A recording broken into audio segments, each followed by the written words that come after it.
wabarakatuh. Perkenalkan, nama saya Izzatun Nafsya Apriliana dari kelas 10 HKL 2, nomor absen 14. Hari ini saya akan membahas tentang rangkuman bab 5, meneladani peran para ulama penyebar agama Islam di Indonesia. Selamat menonton. Ke-1, masuknya agama Islam di Indonesia.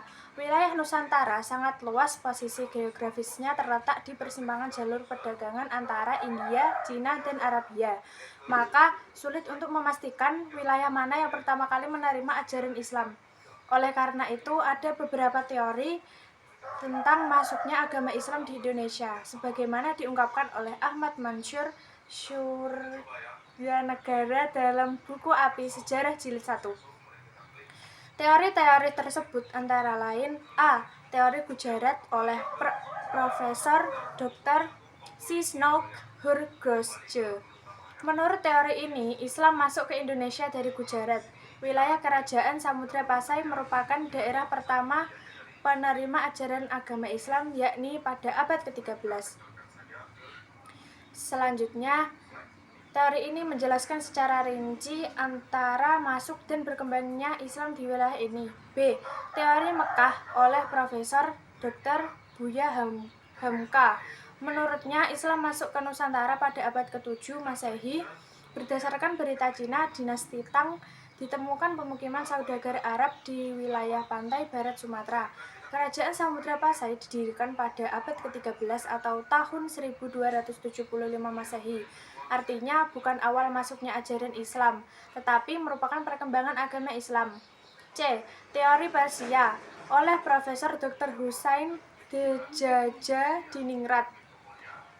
Menurut teori ini, Islam masuk dari Persia dan bermazhab Syiah.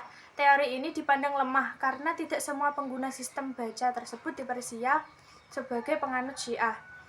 Sedangkan mayoritas Muslim Jawa Barat bermazhab Syafi'i sekaligus berpaham Ahlussunnah wal Jamaah, bukan penginut Syiah. D. Teori Cina oleh Profesor Dr. Slamet Muljana. Menurut Slamet Muljana, Sultan Demak merupakan keturunan Cina. Selanjutnya, tetapi menurut kebudayaan Cina, penulis sejarah yang terkait dengan penulisan nama tepat dan nama orang yang bukan dari negeri Cina juga ditulis menurut bahasa Cina. Teori maritim oleh N.A. Baloch. Hubungan perdagangan ini semakin lancar pada masa Khulafaur Rasyidin. Menurut N.A. Baloch, hal itu terjadi karena umat Islam memiliki kemampuan dalam penguasaan peniagaan melalui jalur maritim. Melalui jalur ini, pada abad ke-1, Islam dikenalkan di sepanjang jalur niaga, di pantai-pantai tempat persinggahannya. B. Perkembangan Kesultanan di Indonesia. Masa perkembangan agama Islam adalah kurun waktu pada saat umat Islam telah membangun kesultanan sebagai bentuk kekuasaan politik. Perkembangan Islam di Indonesia semakin meluas seiring dengan banyaknya raja-raja Hindu yang memeluk Islam. Dengan demikian, terbentuklah Kesultanan Islam di berbagai wilayah di Indonesia. Tumbuhnya Kesultanan Islam di Indonesia tidak dapat dilepaskan dari sebab timbulnya politik di luar Indonesia. C. Tokoh penyebar ajaran Islam di Indonesia. A. Sultan Malik Al-Saleh. Sultan Malik Al-Saleh merupakan pendiri dan raja pertama Samudra Pasai, berdiri pada tahun 1267 Masehi. Setelah masuk Islam, Sultan Malik Al-Saleh dan berkuasa selama 29 tahun. Kesultanan Samudra Pasai merupakan gabungan dari kerajaan Paurlat dan kerajaan Pasai. Semasa berkuasa, sempat menerima kunjungan dari Marco Polo. Dan menurut catatan Marco Polo, Sultan Malik Al-Saleh merupakan raja yang kaya dan kuat pengaruhnya. B. Sultan Ahmad. Beliau merupakan Sultan Samudra Pasai yang ketiga, bergelar Sultan Malik Al-Tahir II. Pada masa pemerintahannya, Kesultanan Samudra Pasai dikunjungi oleh seorang penjelajah dari Maroko, yaitu Ibnu Battuta.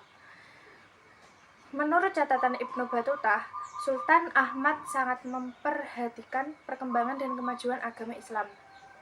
C. Sultan Alauddin Riayat Shah. Sultan Alauddin Riayat Shah berperan dan berjasa dalam penyebaran Islam di wilayah Aceh. Beliau mendatangkan ulama-ulama di Persia dan di India untuk mengajarkan agama Islam di Kesultanan Aceh. Bahkan pada masa kepemimpinannya, ajaran Islam sampai ke Minangkabau dan Indrapura. D. Wali Songo. Wali Songo merupakan 9 wali atau sunan yang menjadi pelopor penyebaran Islam di Pulau Jawa.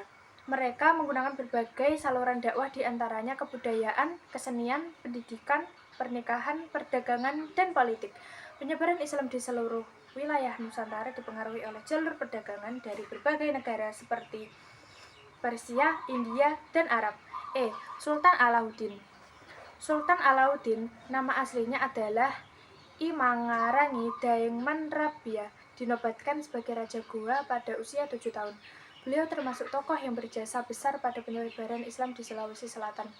Beliau berhasil mengislamkan kerajaan Sopeng, Wajo, dan Bone. F. Datuk Tunggang Parangan. Beliau merupakan seorang ulama Minangkabau yang berdakwah di Kutai Negara. Agama Islam berkembang pesat pada saat ini.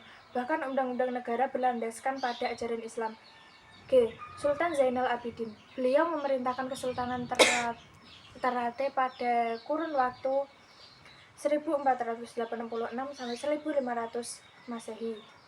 Salah satu peran terpenting Sultan Zainal Abidin dalam penyebaran agama Islam adalah mendirikan pesantren-pesantren dengan mengajarkan yang didatangkan dengan pengajar yang didatangkan oleh langsung dari Jawa.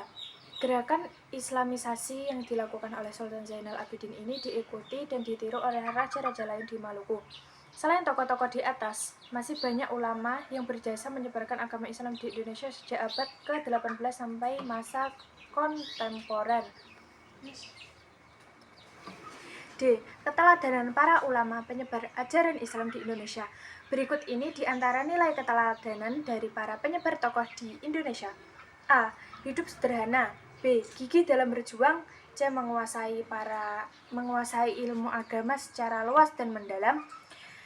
D. Produktif berkarya. E. Sabar.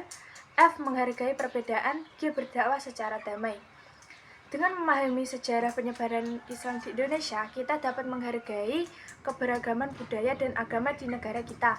Para tokoh penyebar Islam telah memberikan warisan yang sangat berharga bagi bangsa Indonesia.